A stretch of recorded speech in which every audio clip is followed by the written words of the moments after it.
Eh bien, salut tout le monde, j'espère que vous allez bien, c'est Ganensei. Aujourd'hui, on se retrouve pour la review de l'épisode 102 de Dragon Ball Super. Allez, c'est parti. Bon, l'épisode commence avec Zeno qui est en train de avoir les univers. Et j'avais raison, parce que la dernière fois quand j'ai fait la review de l'ending, et ben j'avais dit que l'espèce de le gars à tête de cheval vert là avec les cheveux longs orange là, il faisait partie de l'univers 2 et j'avais raison. Et aussi on a vu l'univers 6 et j'avais encore raison encore une fois. On avait vu là comme Zeno nous faut montrer tous les personnages, et ben ce sont des Namek, et ces Namek là j'ai l'impression ils ont la peau turquoise, c'est bizarre, et je trouve qu'il y en a un il ressemble beaucoup à Lord de Slug. Si on zoome, et ben on peut voir que il ressemble quand même pas mal à Lord de Slug. Bon.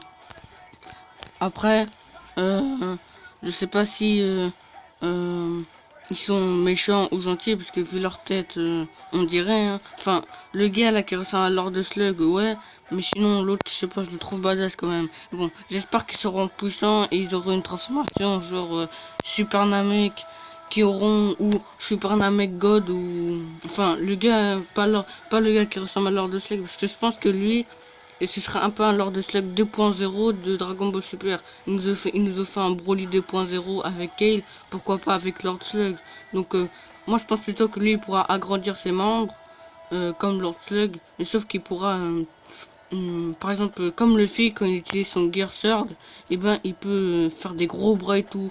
Et ben lui il pourra faire ça aussi. Il sera pas obligé de se transformer en géant. Donc je le voudrais bien faire ça. Ensuite l'autre Namek, moi je dis il a un power up Super Namek, ensuite Super Namek God. Après ce serait bien qu'il aurait au moins le niveau d'un SSJ Blue. Parce que voilà quoi, j'ai l'impression les Namek qui sont sous-exploités, surtout Piccolo, donc en plus Piccolo il doit avoir un nouveau power-up, donc voilà. Après du coup on a Brian, enfin Brian de Château qui se transforme avec Sunka et ouais, c'est Kaka, je sais plus c'est quoi, c'est Kaka, c'est Kakusa ou un truc comme ça. Moi je me rappelle qu'elle s'appelait Sunka, un truc comme ça, et avec Sue aussi. Et ben Brian de Château elle se transforme. Personnellement la transformation, j'aime bien aimer les couleurs tout ça, mais sinon j'ai pas aimé la transformation. Ça m'a beaucoup fait penser à une évolution de Pokémon, surtout parce que putain, j'avais l'impression que c'était les trios soit Entei, Raikou et comment il s'appelle, Suicune, ou Elector, Articodin et Sifera. Je sais pas si vous connaissez Pokémon, mais si je vous cite tout cela, c'est parce que ça m'a fait penser beaucoup à enfin bref, je pense que Toriyama aussi a voulu faire un clin d'œil à Oda, tout simplement parce que on a très bien vu que quand Brian de Château a s'est transformé en espèce de Teletubbies là, enfin en Pokémon, et ben elle avait jeté plein de cœurs à moitié, et on avait vu vraiment plein la réaction de plein de euh, de gars. Enfin déjà aussi j'avais oublié, C17 il avait interrompu la première fois la transformation. Après du coup Goku il a dit non, laisse-les transformer tout ça, mais Goku il a cru que c'était un combat normal en fait, il a cru que les univers ne seront pas détruits. Ça me, j'ai l'impression qu'il comprend ça, hein, qu'il comprend pas, puisque on sait qu'il est venu pour se battre, mais quand même euh, tu t'en fous si elle se transforme ou pas, et que tu l'attaques et tu l'élimines, et puis c'est tout. Lui, il veut absolument se battre, surtout qu'ils ont pas l'air très puissants, hein, parce qu'à rivaliser avec les Super Saiyajin, bon après faut pas se fier à l'apparence, hein, mais voilà.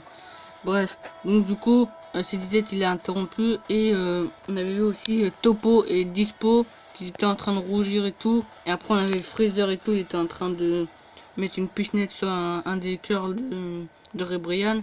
Donc du coup il disait ah quelle odeur nauséabonde, et donc du coup je disais qu'il avait fait un clin d'œil à Oda, tout simplement parce que quand Rebrian de Château avait jeté tous les pleins de cœur, ça m'a fait beaucoup rappeler Boa Hancock à Marineford quand on avait a fait apparaître un gros cœur, et elle l'avait utilisé comme un arc, et ça avait fait plein de flèches roses et tout, et dès que c'est touché c'est les transforme en pierre et tout, sauf que là ça les transforme pas en pierre, hein.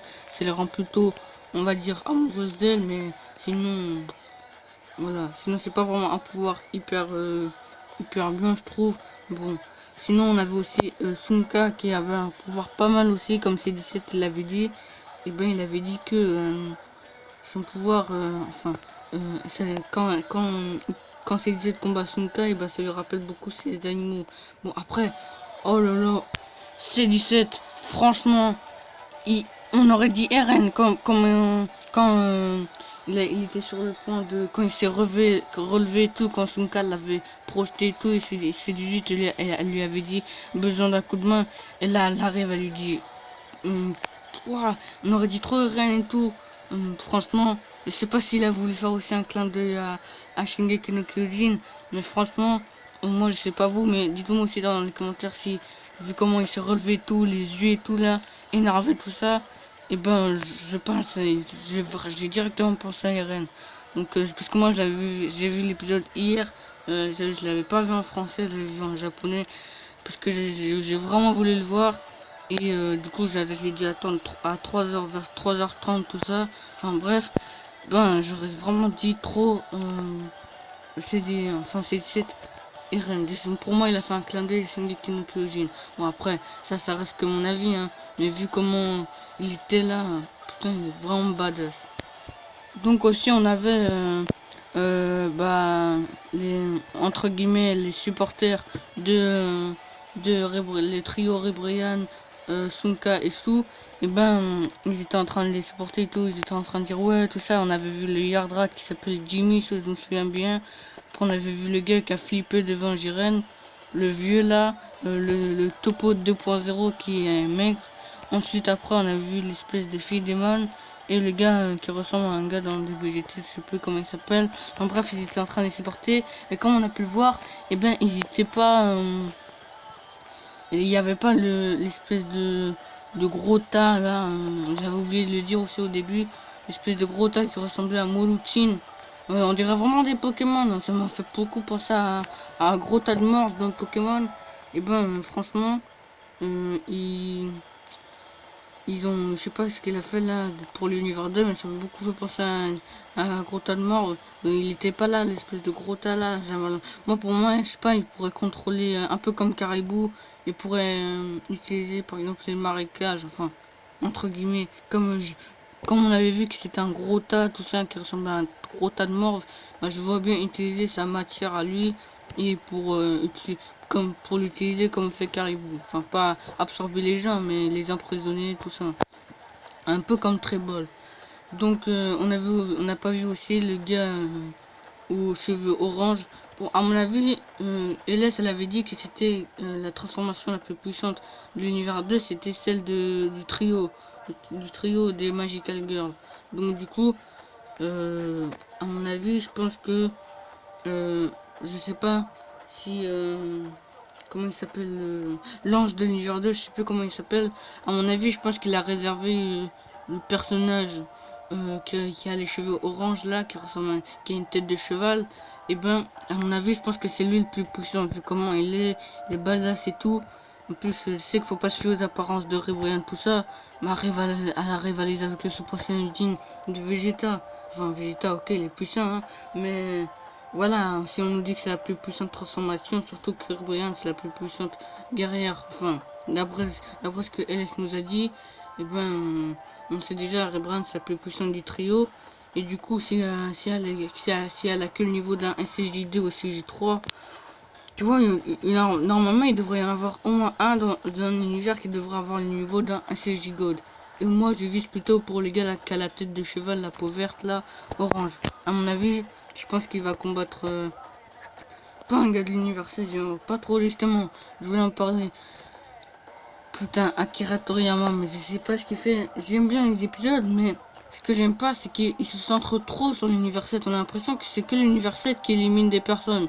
Regardez, il a éliminé juste Narirama, c'est tout. Après, on avait Carifra, enfin Cauliflower, qui, on sait pas si elle a éliminé Nigreshi, mais on a vu, je pense pas, vu comment, parce que EA, il nous a dit que c'était le plus puissant guerrier de l'univers, comment ça s'appelle, le plus puissant guerrier de l'univers 3. Et après, on avait aussi, quand, après je sais plus, je me rappelle plus. Ah si, il avait comment ça s'appelle? Je sais plus s'il y en avait un autre qui était éliminé par un autre univers. Je pense pas. En tout cas, il y en avait que moi je me souviens que deux qui se sont fait éliminer par des univers différents. Donc après, c'est que l'universel qui ont éliminé. Donc l'univers 11 normalement, ils devraient éliminer parce qu'on sait qu'ils sont puissants. Topo, Dispo, le gars qui a la tête bleue là, et Jiren et tout, ils devraient éliminer même s'ils bougent pas. Jiren, Topo et Dispo, et le gars qui a la tête bleue là, ils devraient éliminer. Ou encore même, ah oui, il avait aussi Basile, voilà. C'était au tout début qui avait éliminé Lilibet. Sinon, c'est tout.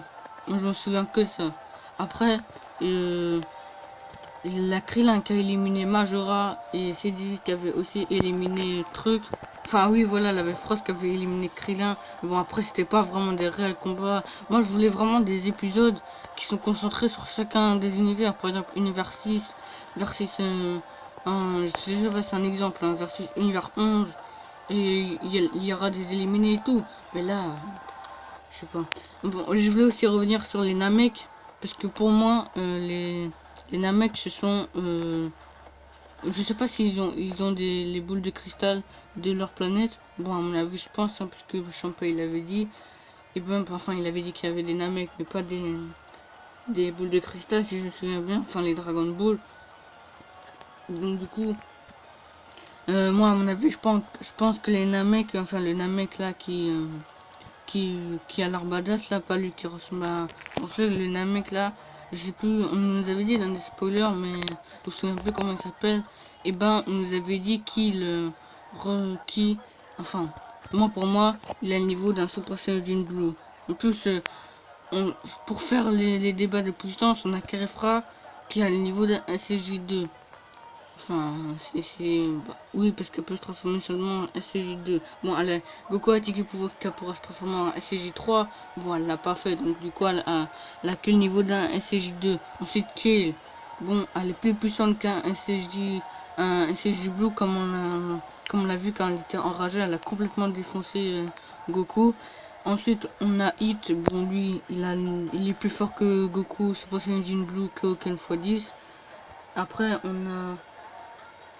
on a Magetta qui a sûrement le niveau d'un SCJ2 là. Parce que là, ça a son avantage parce qu'ils peuvent pas voler. Mais on voyait quand même que Oka peut se déplacer vite, Sunka. Et elle peut sauter vite, ok, parce que voilà, l'instinct animal, tout ça. Mais on a l'impression qu'il volait. Comme C17 quand il s'était projeté sur la lune là à moitié. Et ben, franchement, je trouvais que j'avais l'impression qu'il pouvait voler. Après, je sais pas si c'est en lien avec la Terre, parce que lui, c'est un cyborg et tout. Il est né sur la planète Terre, tout ça. Donc, à mon avis, je sais pas si il pourrait être né enfin, je sais pas si il pourrait voler. On sait qu'il peut voler sur la planète Terre, hein, mais normalement, il peut pas voler comme Goku. Il peut voler quoi, 10 secondes, mais sinon, voilà. Sinon, on nous apprend qu'il reste que 39 minutes et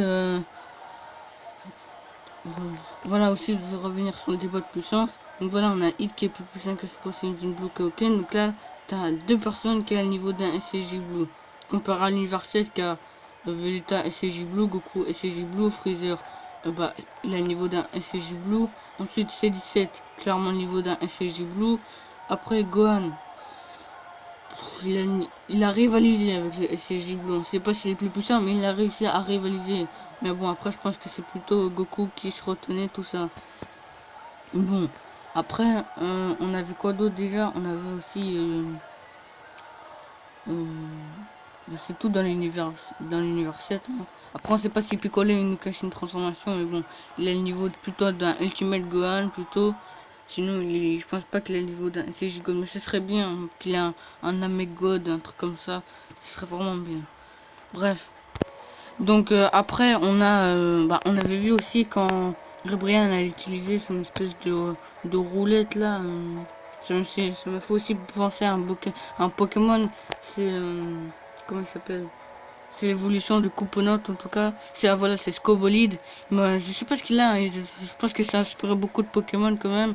Je pense que ça va être le titre de ma vidéo.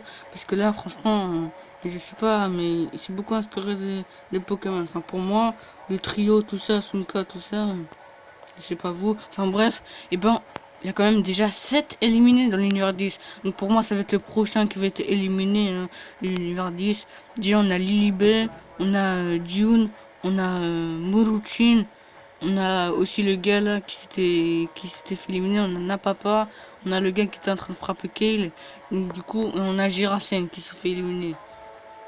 Donc à mon avis, j'espère que là, encore une fois, Akira Toriyama ne va pas nous gâcher un univers, parce que j'espère qu'il y en a au moins un, parce qu'il y en a lui qui fait du 41 à moitié là, il est un peu badass, je ne sais pas si vous vous rappelez de lui là, même il a une pilosité, il a une petite barbe blanche et tout, et sa peau elle est à moitié bleu vert, enfin. J'espère que lui au moins il aura le niveau d'un SCJ God ou les autres. Parce que là il en reste que 3, il y en a au moins un qui a le niveau d'un SCJ God, ce serait bien. Après on avait Jiren qui je sais pas si c'était lui qui avait qui avait enlevé là toute la brume rose là, la brume de cœur on va dire. Et ben parce qu'on avait aussi Vegeta qui était en train, qu'il avait sa main aussi comme Jiren là. Et ben moi je pense plutôt que c'est Jiren, hein, parce que putain Jiren, ouais, il est puissant. En une seule vague de ki, il a réussi à excusez-moi, à tout dégrader. Donc c'est vraiment fort. Enfin, il est vraiment fort. Donc parce qu'après certains, j'en ai vu qui disaient ah il est pas fort tout ça, parce qu'il a pas réussi à mettre KO Kale. Déjà, c'est déjà pas mal qu'il a réussi à une seule boule de ki à vaincre Kale en SSJ légendaire incontrôlable, vu comment elle était vraiment KO Kale. Donc c'est vraiment pas mal, donc ça prouve quand même qu'il est fort. Donc voilà, j'espère que cette vidéo vous aura plu. Dites-moi si l'épisode vous a plu. Moi personnellement, je sais pas s'il m'a... je sais pas, je l'ai pas trop aimé, mais sinon après j'ai bien aimé quand on avait vu Zeno qui était en train de montrer les personnages un peu. Et après on avait aussi des petites interventions, tout ça, les Jiren, tout ça, j'ai bien aimé aussi. Donc voilà, j'espère que cette vidéo vous aura plu. Aussi je voulais vous dire que je sais pas si cette vidéo là va être encore strikée par YouTube, enfin par parce que chaque fois c'est la Toei qui font ça. Bon là j'ai mis des images parce que comme vous avez pu le voir, j'ai mis des images et non l'épisode, tout simplement parce que parce que là ça va être j'ai quand même déjà 2 strikes, donc je vous préviens encore, si là c'est mon 3e strike, je vous dis d'y aller dans sur une autre chaîne que j'aurai, ce sera Ken Sensei aussi, ce sera la même. Et donc voilà, ce sera Ken Sensei, ce sera toujours le même logo, le fait qu'il sourit, tout ça. Bon, je veux aussi vous remercier pour les 60 abonnés, un grand merci. Et là je prépare un maximum de vidéos pour la semaine prochaine, parce que là en ce moment je prépare les vidéos et voilà. Là je prends plutôt mon temps de vacances et la semaine prochaine, voilà, je vais vraiment taper les vidéos. Donc voilà, j'espère que cette vidéo vous aura plu. Mets un like si tu as aimé cette vidéo, abonne-toi et on se dit à la prochaine. Allez, salut!